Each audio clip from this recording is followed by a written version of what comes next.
Swayam Prabha. Digital India. Educated India.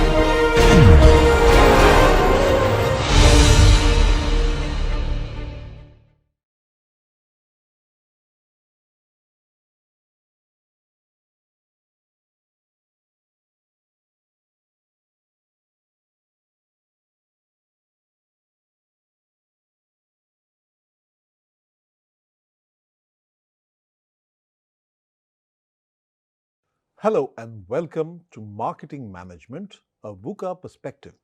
We are discussing core concepts and we have moved much deeper into the entire communication of how we look at marketing. We've looked at segmentation, we've looked at a variety of steps to do a variety of things and are getting much closer to the consumer decision process. And there are certain factors here which become important for marketers to understand. The most important factor for people to address is that of the value created, and value is earmarked by something which we see tagged on every single product or service, the price. So hence now the conversation veers towards price. So price is what you pay, cost is what you spend, and value effectively the consumer is looking for this. Value is what you get, in the words of Alan Wise, who is a premier marketing coach.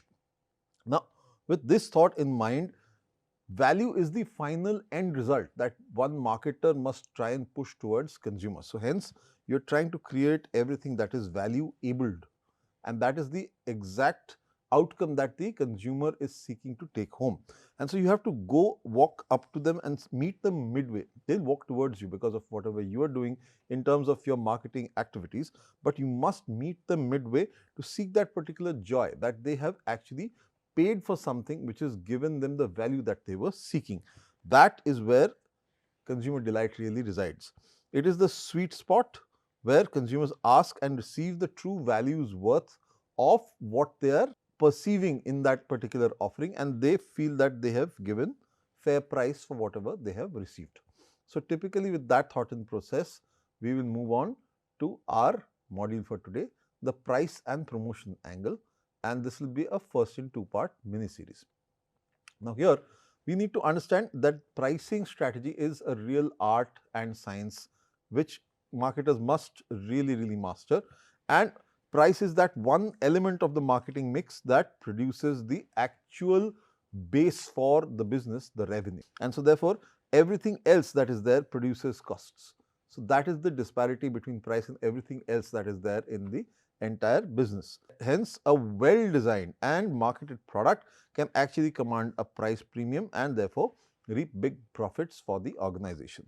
Now, there are new economic realities that have caused many consumers to re-evaluate if they are going to pay for those particular products or not, and leading companies carefully review their pricing strategies as they go along. The psychology of pricing really helps set methods for setting the prices on top of products and services, and there are certain strategies to adapt prices in today's competitive marketplace. So, we will see how top companies like Netflix have developed unorthodox pricing strategies, and they capture market share while maintaining their profitability as they go along. So, first and foremost, we need to understand that price exerts power. It is very clearly the revenue generator for the organization. Unlike other marketing mix elements that generate costs, price is the only element in the entire system that produces the actual money, the revenue. It communicates that I have a certain value, and so you must pay this much fair price for that particular product and service you are going to receive from me as an organization. So the price communicates that intended value which the company has set to it, and it creates a positioning of the product or the brand in the minds of the consumers. It is used as a strategic tool because it will profit more than those that simply let costs of the market determine the pricing. So you have to strategically price your particular product or service at a point where you are able to get more bang for the buck, and that bang in this case is for the organization. So Netflix is one organization which has done this very well. They were founded in 97 and by Reed Hastings and Mark Rudolph, and it was a subscription based DVD rental service as it started. Then they started streaming in 2010, and they had an introduction of $7.99 a month streaming service, and they made a shift from their physical media to a digitally available format. Now, in 2013 to 19, they created various price tiers. They introduced premium at $11.99 and kept their basic at $7.99. This was because of subsequent price increases to fund the original content that they were also trying to feature on the platform. By 2019, they had seen the largest increase. Basic went up to 8.99, standard went up to 12.99, and premium at 15.99. And this reflected the increased value of their entire content library. If you go to Netflix and experience their content, you will see that they're always on the hunt for new, very different, very engaging, and supremely watchable content. So that is typically where Netflix creates a product that has that certain binge value, and you typically end up watching a full series end to end, which nowadays has become very, very famous as binge watching. So this particular feature is something which has Netflix at its core. Again, a very famous meme nowadays is, what are you doing on weekends? Netflix and chill.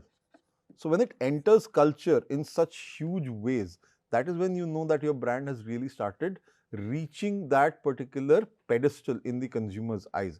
And that is one angle where you should be working harder to cement that. So Netflix content investment strategy is what has paid off for them.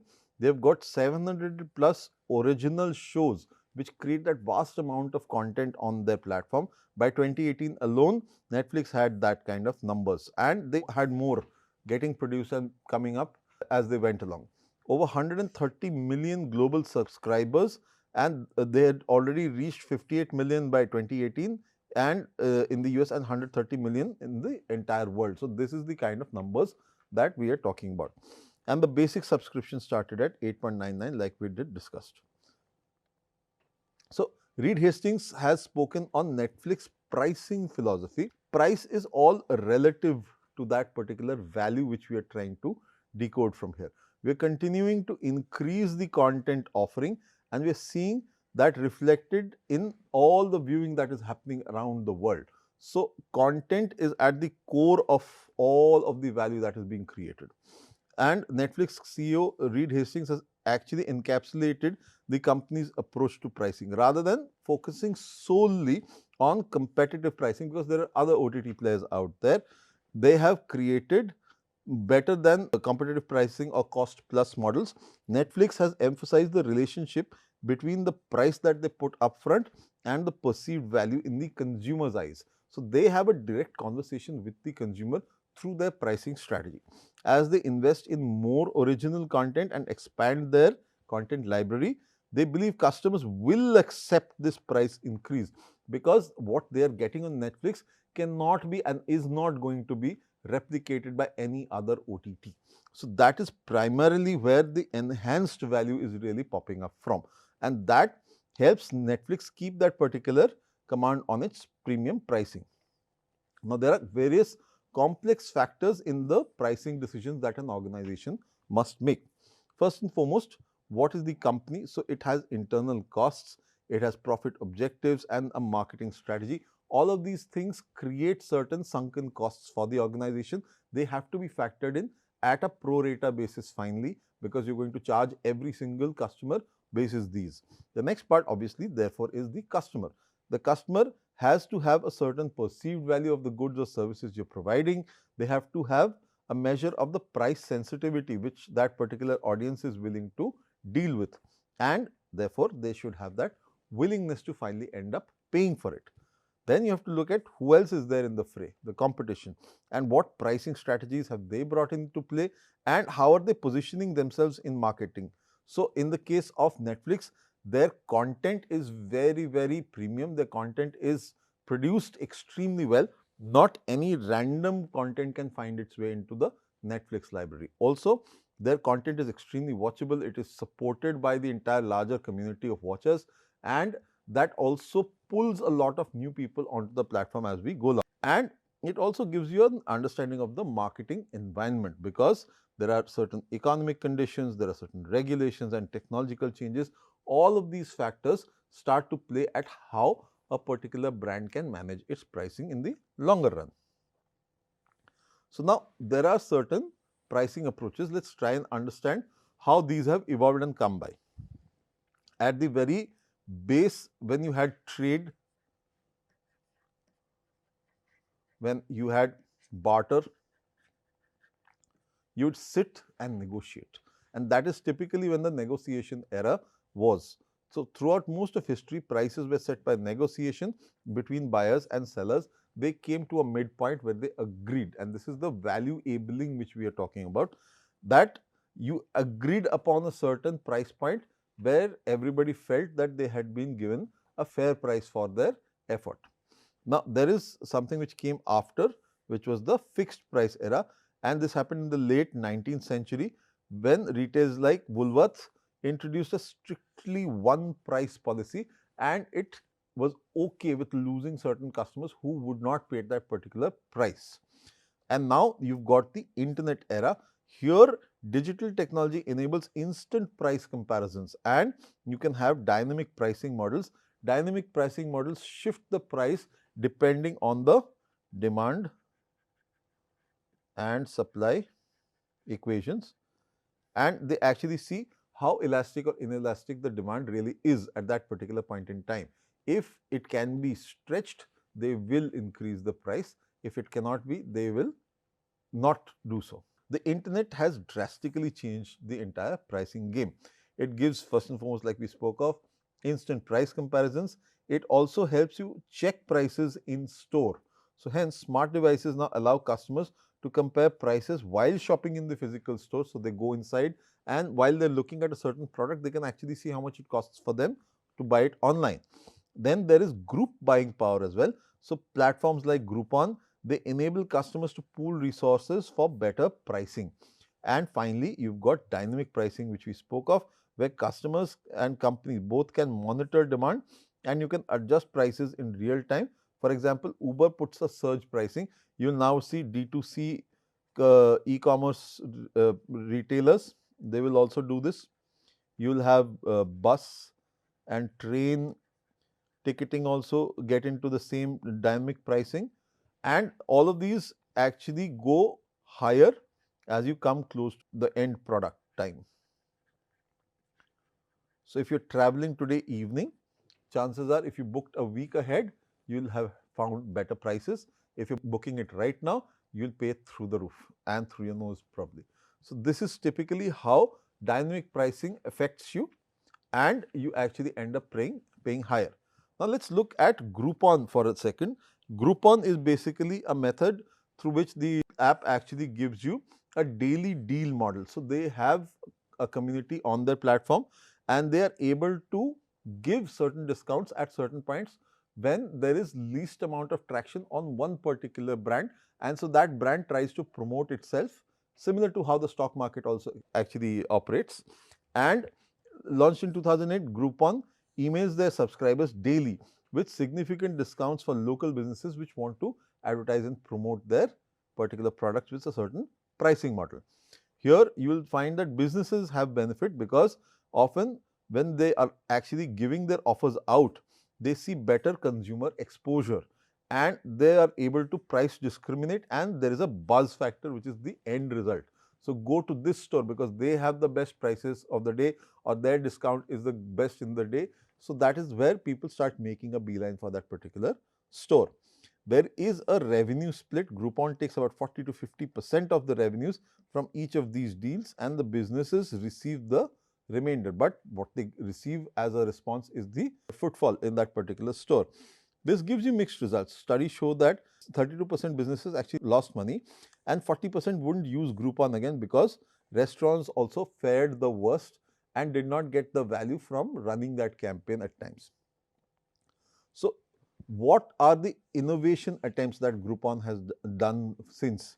So Groupon has brought in something called Groupon Now.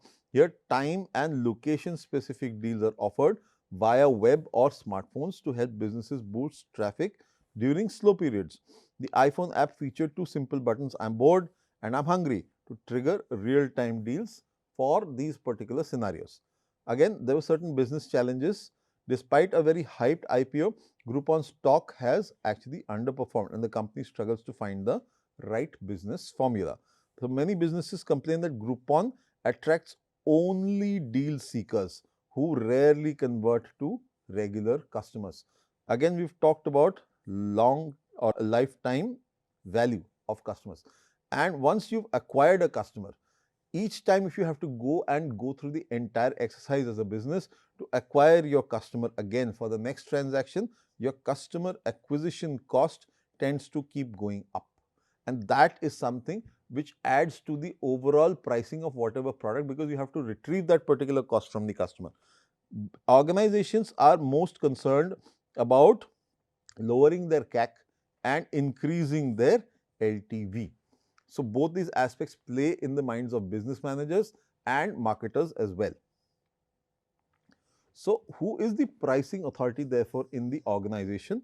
At the most core level, it is sales, production and finance, because they provide inputs on all pricing decisions.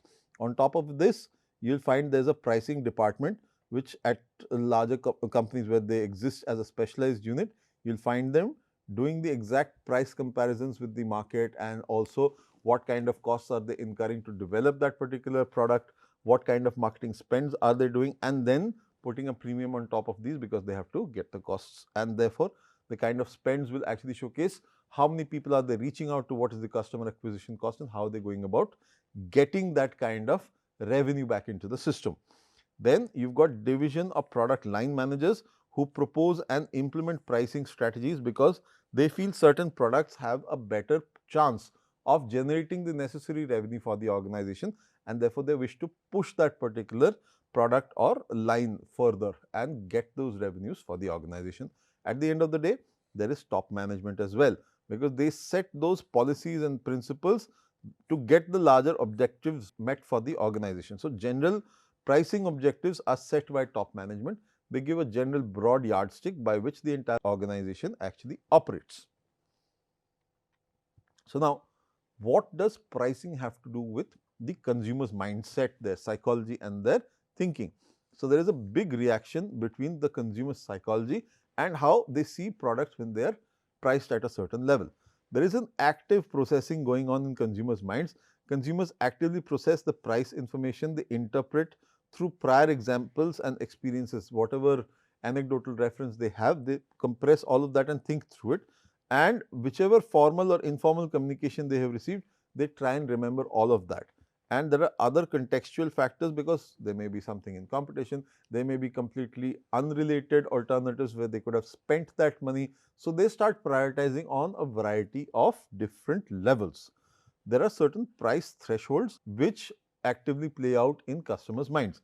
Customers have lower price thresholds because below that they will expect the quality to be suspect. So that is why they are actually pricing it that low. And then they have upper thresholds because above which the product doesn't seem worth the money that they're asking for it. And so therefore, the value quotient actually stays between the lower and the upper price thresholds. Purchase decisions therefore follow that particular concept, and they actually showcase how consumers perceive prices and what they consider the actual current price to be, not the marketer's stated price. So this is typically how consumers will look at approaching pricing. Now then you go for a paradox very famously there, the t-shirt price paradox. So this is something which is very simply adopted and looked at various places. Armani t-shirt and places it at $275. Gap places the same kind of t-shirt at $14.90. H&M sells that to you at $7.90. Now the difference is the perception in the product also. Now why does Armani charge you $275? Because it's got a stylishly cut black t-shirt and it's got 70% nylon, 25% polyester, 5% elastane, and it also has this very important made in Italy label. You can flaunt it around. So all of these things associate the luxury brand which we've discussed in the past with what it is going to put out as a product. So you'll see the same thing play out in suits, in handbags, in evening gowns, and they sell these for thousands of dollars. So that is typically how a luxury brand really operates in this space. Now, a similar looking t-shirt, which is again black in nature, can be made primarily of cotton, and this can be associated with a mid-market casual clothing brand, and Gap therefore can sell it. This is better than your cheapskate stuff, and it's definitely good for you to wear, looks good on you. You don't have to be uppity about it, and that's how Gap positions itself. H&M on the other hand gives you a basic black t-shirt. You wanted black, you wanted a t-shirt, here you go. And that is primarily made of cotton, and it is associated with a discount fashion retailer, and so therefore they are affordable trendy clothing brand. They will offer you clothing, you wanted it, here you go. Pay the price, take it home. So the approach in marketing each particular product differs. When Armani speaks of its clothing line, it will get into various amounts of detail to showcase why it has priced that particular product. We'll talk about designers who have looked at it, the sustainability of the materials that have gone into it, the heritage that they have. They've got a variety of things to speak of. Gap tells you, I'll give you better than average fashion, and when you go for a discount brand, it will give you the base requirement being met. And that's how pricing in the minds of the consumer will also play out. So it gives you a reference point really, and this is how consumers also compare whether the product is really meeting the worth that is being generated when you see the price. They want to make the price fair. This is what consumers feel the product should cost. So that should be the fair price. Then there is a last price paid, because they must have done something similar in the past. So they analyze how much did they pay last time around, and so therefore that previous purchase, the anecdotal reference here, gives them the pricing band for similar items. Now there is an upper bound price. Now looking at the brand, if it is a luxury or semi-luxury brand, okay, owning one may give me a little bit of a badge value. So if that is the case, then am I willing to spend that money, and how much? So therefore, this is the maximum threshold that most consumers would pay for that kind of an offering. And then there is a lower bound price. I wouldn't be caught dead in a ragtag shirt. So therefore, that is the base limit. I will not buy a 50 rupee t-shirt, because I know that 50 rupee t-shirt will not really have any quality. It will not last me, it will not give me comfort, and I will not be happy wearing something that drab. So there is a minimum price threshold which actually equates with the acceptable quality of that particular product. Also, when I am buying one particular brand, I will obviously look at various others. So competitor price is also there for me to actually look at, compare, and then take my purchase decision. So when you have multiple reference prices, how do you pitch yours at a certain point? So at the top, you will have premium positioning, because the higher you go, the more premium you come across. So therefore, situating products and getting them to be at expensive competitors simply implies that they belong in the same class. You are saying that if there is a top-notch brand and I am priced at that level, I better be ready to prove that my product is at par with their quality. Now, there is a departmental segregation also which comes into play. Similar items in separate departments can be differentiated by price to suggest quality differences. Now, if it is a black t-shirt, but they could be separately kept in various places inside of a retail environment, you will see that each price is commanding a certain kind of quality expectation as well. If you've got a high MSRP or MRP that we have, then you have a high manufacturer suggested retail price that make discounts seem more valuable, because the higher the actual selling price and the bigger the discount, people find that they have actually hit a deal over there, and that may actually prompt them to buy more. And then finally, there is price framing. So you break expensive items into smaller units and give it almost at a monthly level. So you can go into EMIs, etc., and you can also sell memberships or subscriptions in this way. $50 a month instead of a $600 annual membership is how it plays out.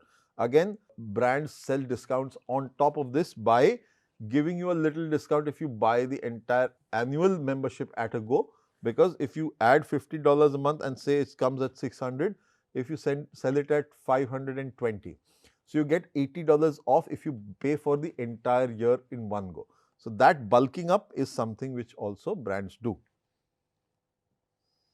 So there is a certain pricing imagery. So image pricing is what price markers when the signal quality showcases.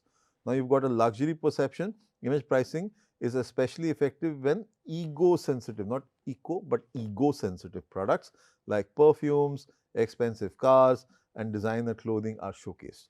If you've got $100 bottle of perfume, it might contain only $10 worth of scent, but gifting givers pay $100 to communicate that they hold their recipient of that gift in high regard. So that is the emotion which is built into the price tag of that particular item they've bought. Now, there are also signals of quality here.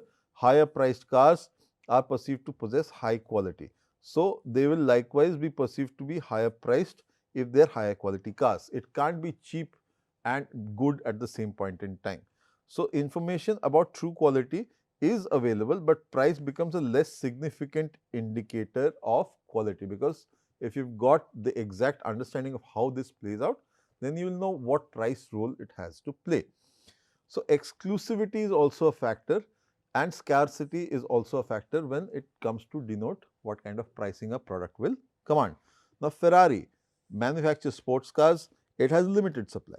So hence it deliberately restricts the sales of its iconic $200,000+ Italian sports cars to below 7,000 a year, despite growing demand in China, the Middle East and the US.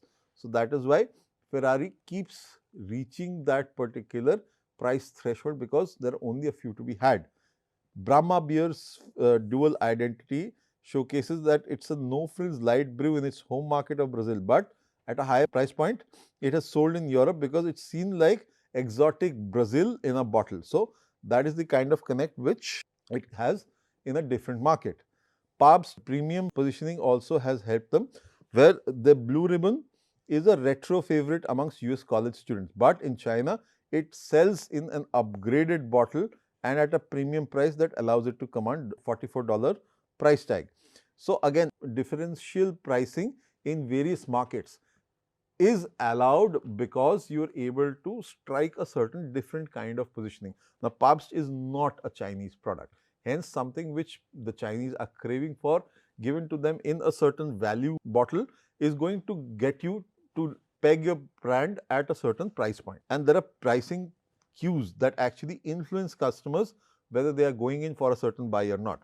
If you've got odd ending prices instead of round figures, then many sellers believe that prices should end in an odd number. Why?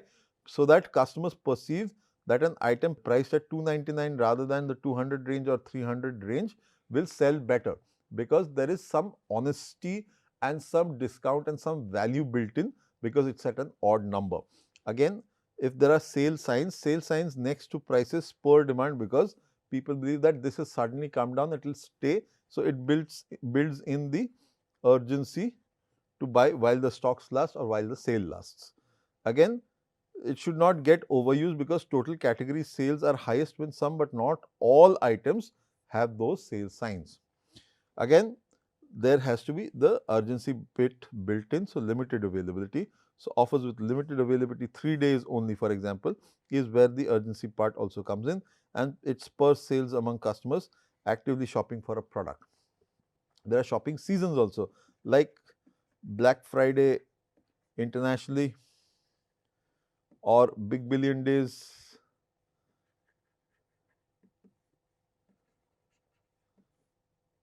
or the Great Amazon Shopping Festival in India. These are shopping festivals where prices across the board are reduced, and people actually hold on and wait for the discounting bit to happen, so they can grab the best products they think they want and at a very, very nominal price. So pricing cues become most effective when you create poor price knowledge. So if people are not able to gauge a certain product's price, so that's when pricing cues that particular aspect, that whether this is a quality or a non-quality product. So this typically helps peg your product at a certain positioning in that particular scenario. If there are infrequent purchases of a particular product, items which are rarely or new to the category, that kind of products if are there, then consumers typically want to see what kind of price it is selling at and whether it is viable for them. Variable products are also there because product designs may vary over time and prices vary seasonally and quality varies across stores. These typically happen in the case where there is more commoditization.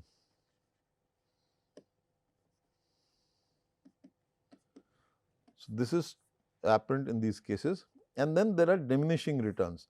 So, if pricing cues become less effective, the more they are used in a category, then you will see the returns, the actual number of offtakes actually diminishing from that. So, how do you set the price? It is a very simple 6-step process. You define the pricing objective first. You determine what the company wants to achieve from the pricing strategy. You determine the kind of demand, estimate how many sold items varied at the different price points. Then you estimate costs. You calculate what your fixed costs are, what your variable costs are to give you the base price, the price floor at which you need to sell. Then you analyze your competitors and see what their costs, prices and offers are, and then you select your pricing method based on what your objectives are. So, objectives, costs, market, all these factors start selecting your price method for you, and then you finally set your final price. This actually determines everything considered and the pricing structure you have created. So, positioning products based on quality and price, you will see in the Marriott experience, JW Marriott is right on top. So, this is where their most premium offerings are there. Below this, there is Marriott Marquis, then you have the actual Marriott brand, then you have a lowered 3 Renaissance, then you have got Courtyard by Marriott, then you have got Town Place Suites. These are more for the business travelers, and you got Fairfield Inn, which are budget hotels. So, this is the way one brand may have a pricing structure which brings the availability and the kind of experience to be expected basis the price. So, there are 4 common pricing objectives in this case. Current profit maximization is the first. You set the price to maximize current profits, cash flow and rate of return on an investment. So, you want immediately more money to come at you, you are setting your price high for that. This approach may sacrifice long run performance by ignoring other market variables, competitors' reactions and legal restraints, but you are pricing yourself high because you want immediate cash flow. Then the next part to this is market penetration. So, when you want to make inroads into market, you set a very low price so that nobody else can beat you at the price gain. So, here you maximize your market share assuming the market is price sensitive. Texas Instruments practice this strategy. Reliance Jio has practiced this strategy. They built large plants and set prices as low as minimum to win market share. Now then, you've got market skimming, which sets a high initial price to skim the cream of the market by targeting the customers with the highest willingness to pay. These are the value customers, not the volume customers. Sony frequently use this approach, starting with high prices that slowly drop over time. So, the higher paying people who are early adopters or first movers, you will get them in this particular scenario.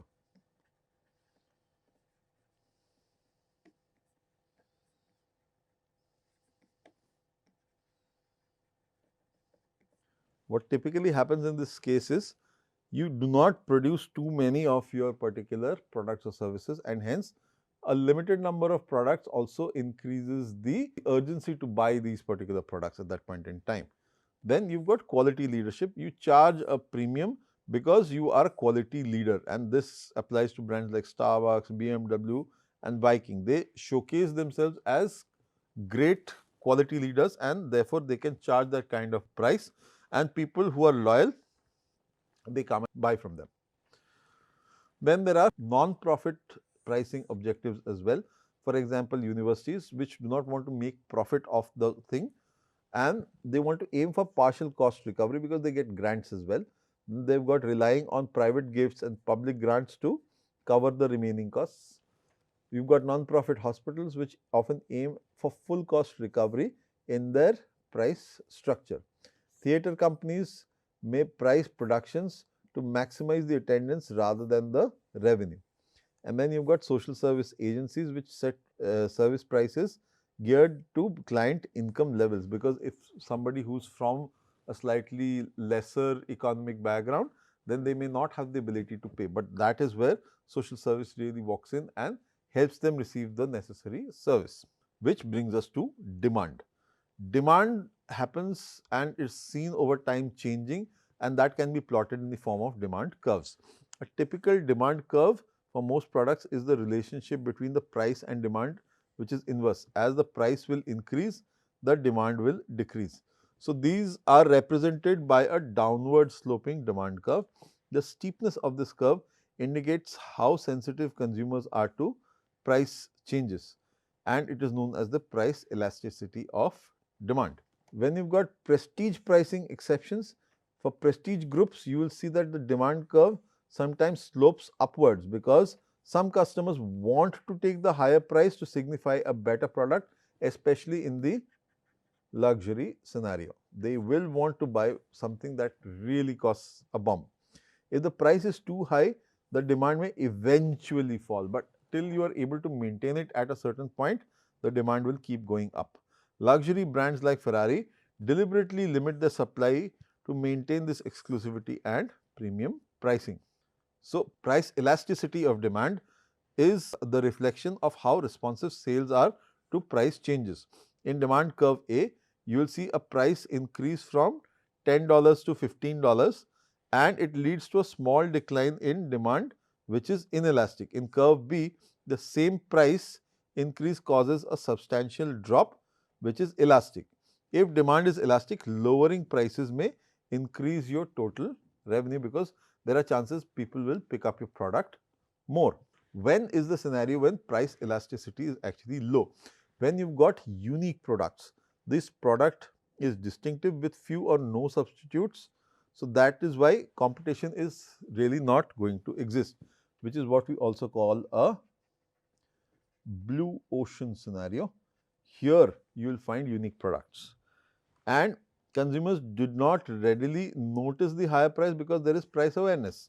Then there is buying habits of people, where consumers are slow to change their buying habits, and hence your product gets stuck even though it may be unique.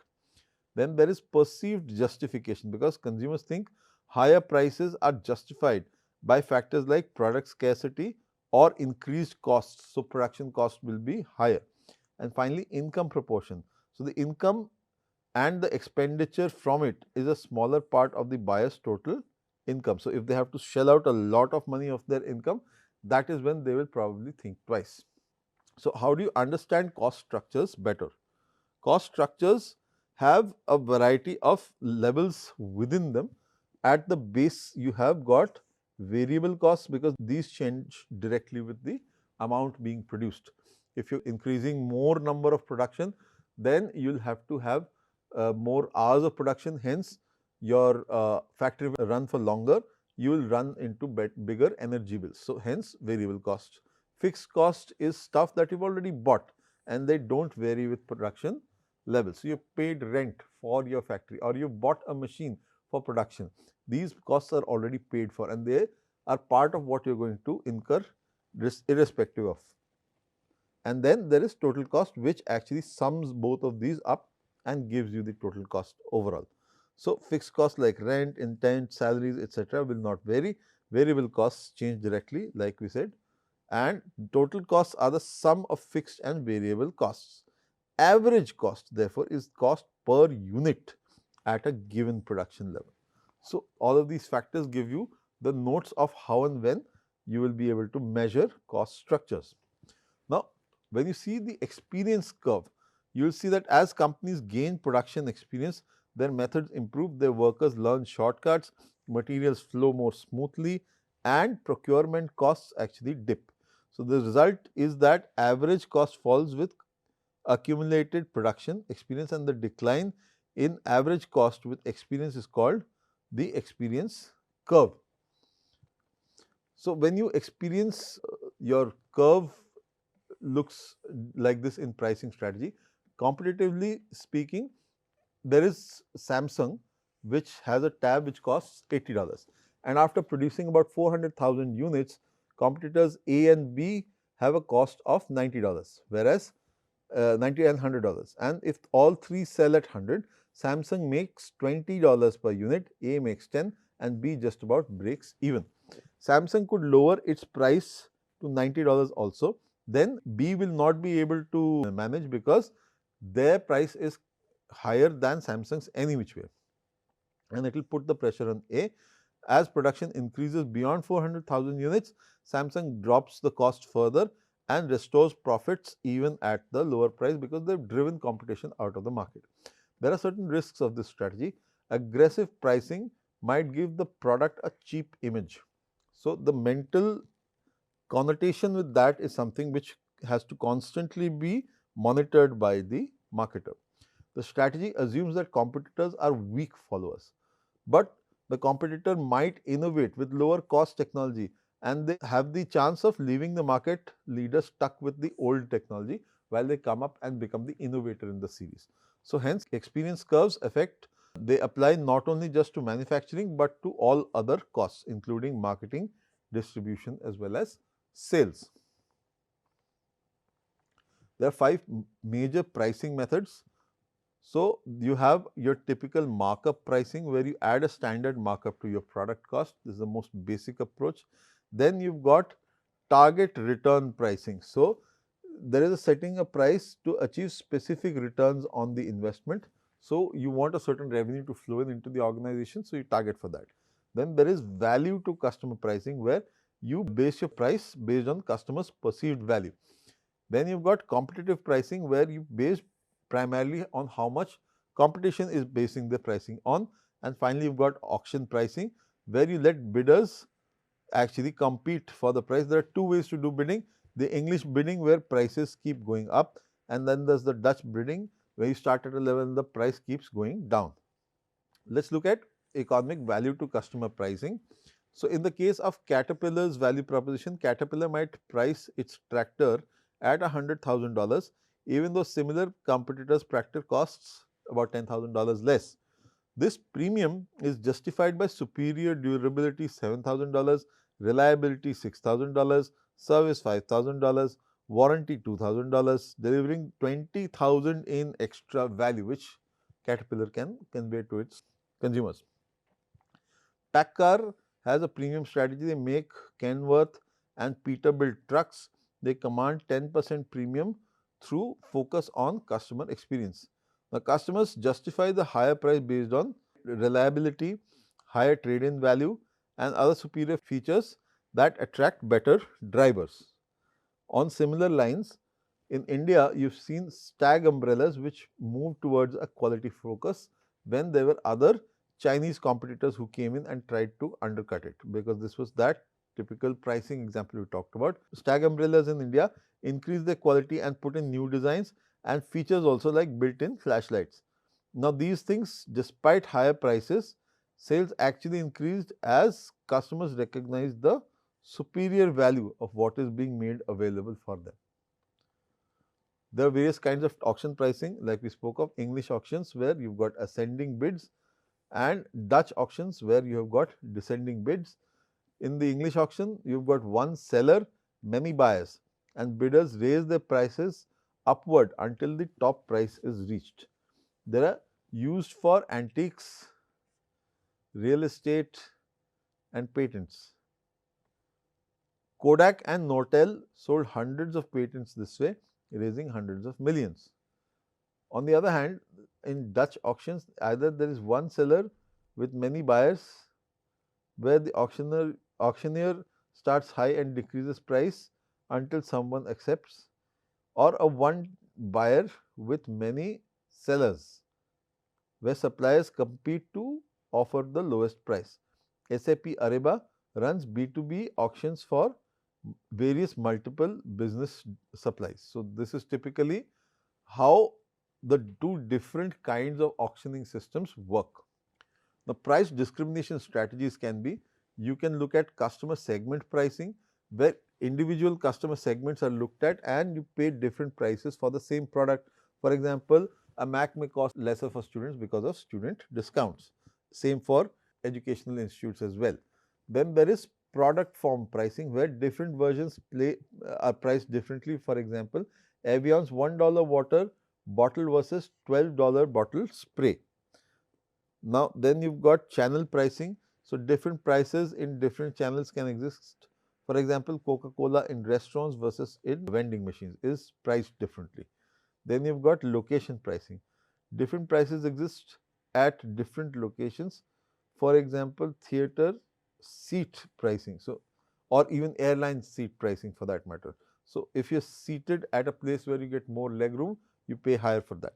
Then there is time pricing. So, prices vary by season, day or hour. For example, airline yield management. Now, if you were looking at yield from the airline at a time when there is less cargo happening, you will get a lower price. But if there is more cargo going at that point in time, your costs for sending something will increase. There are requirements for effective price discrimination. What are these? There should be a segmentable market. The markets must be segmentable, with segments showing different demand intensities. If there is no arbitrage, then members in the lower price segments must not be able to resell to the higher price segment, because the moment they turn it around, they will make more money in arbitrage. Then there should be competitive production. So, protection here says competitors must not be able to undersell the firm in the higher price segment. Then there is cost benefit balance. The cost of segmenting and policing the market, this must not exceed the extra revenue that has been gained out of the entire exercise. And finally, customer acceptance. The practice must not breed resentment and ill will amongst consumers. So, this is broadly the requirements for effective price discrimination. So, there are key certain takeaways from the entire strategic pricing exercise. The first and foremost is to understand psychology. The effect of psychology we have discussed in detail is something which puts people to think. It gets them to understand why a particular product or service is priced at a certain point, and what is the effect of looking at that particular price point for that particular product and compare it with various other products or services which may come from competitors. Or at times, if you are going to have a certain segment of your income going into a certain buy, then consumers will also look at whether that is that much important in their entire scheme of things, or whether they can put it off for some time. So, this particular aspect recognizes how consumers perceive and process the price information, including having a certain amount of reference pricing. The reference pricing obviously from competition, etc. Then there is image pricing, because that actually talks about how you are going to showcase a certain imagery with that particular pricing point, because you have a certain signaling, a value which you have derived out of it, and are you able to signal that kind of value to other people, maybe in your peer group, maybe to people who you think you want to showcase it to, etc. And then there are certain pricing cues also which are shown in from the manufacturer or company's perspective. Those are also to be looked at. Then there has to be a balance to multiple factors. Now, companies consider their company objectives first and foremost, because that is critical. If they are to make a certain amount of money, they will have to peg it at a certain price point. Then there are certain customer value perceptions, and these are obviously found out through research and understanding of the customer, but you get to understand how the customer actually puts a certain value figure to your product or service offering. The costs that are associated with this, and the competitive landscape in which the entire product or service is being placed. And when you are doing so, you need to understand what kind of prices you are setting for this particular aspect. Then there is the choice of appropriate pricing methodology for an organization and marketers, because your pricing model needs to ensure that it aligns with your objectives which you have set up, and these showcase whether your strategy is for markup, so that you are going to get a certain amount of extra money over and above your cost to produce a certain product or service, or you have a certain immediate need in terms of cash flow, in terms of a certain penetration in the market, etc. And that target return actually helps you create that particular aspect. Then there is value based pricing, which looks at the kind of value that is perceived by the competition, and when you speak of competition, you look at their competitive spaces as well. So, finally, you have got auction pricing, and all of these factors come to your aid when you are actually selecting which particular methodology is going to work with your audience. A detailed research of how audiences have historically priced or looked at price in that particular segment is something which can come very, very handy in this particular scenario. And when it comes to implementation, you have to strategically remember that your pricing structures reflect the market segments, because it also has to do with your product, it also has to do with what your competition is doing, the kind of innovation that is possible, the kind of alternatives that are possible. All of these factors can actually start looking at various external factors as well.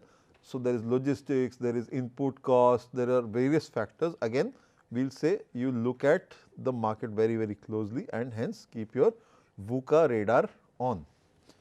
And with that, you have got purchase timing also, because there is seasonality, you will need a certain time to actually finish that particular product and sell it to markets.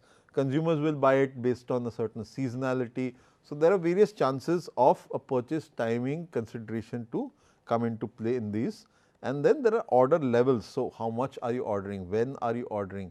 So, all these factors and other variables, they start to come in and start playing a role when you are doing a strategic understanding of pricing.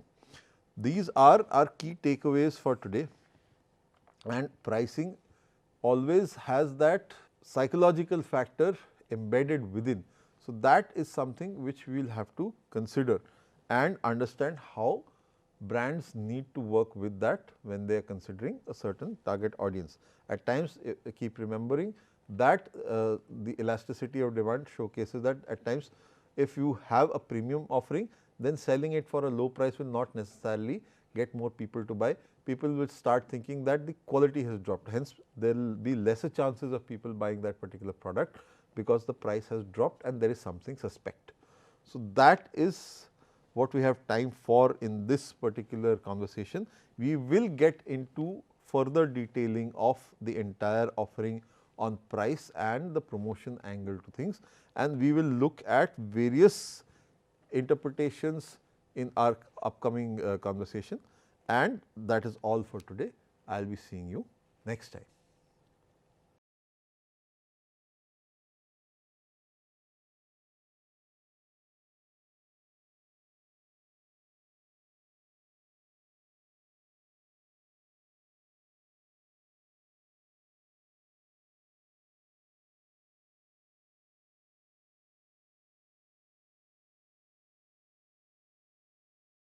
Hello, I am A.K. Sharma and I teach sociology in IIT Kanpur. You may ask, how do sociologists view religion? Religion is becoming an important issue for our society. Now, sociologists, this is true that sociologists explain one thing in terms of other things of society. So, religion, if you ask sociologists to explain religion, they will explain religion in terms of other things of society like education, economic development. In sociology of religion, there are two major traditions actually. In one tradition, to use language of methodology, in one tradition religion is a dependent variable, in another tradition religion is an independent variable. What I mean is that in the view of Karl Marx, who said that religion is the opium of the working class, religion is closely associated with contradictions or relations of class in society. Marx believed that as time passes, societies evolve, and this evolution of society is dialectical. Like from a classless society to a class society, class formation, and eventually again a classless society will emerge.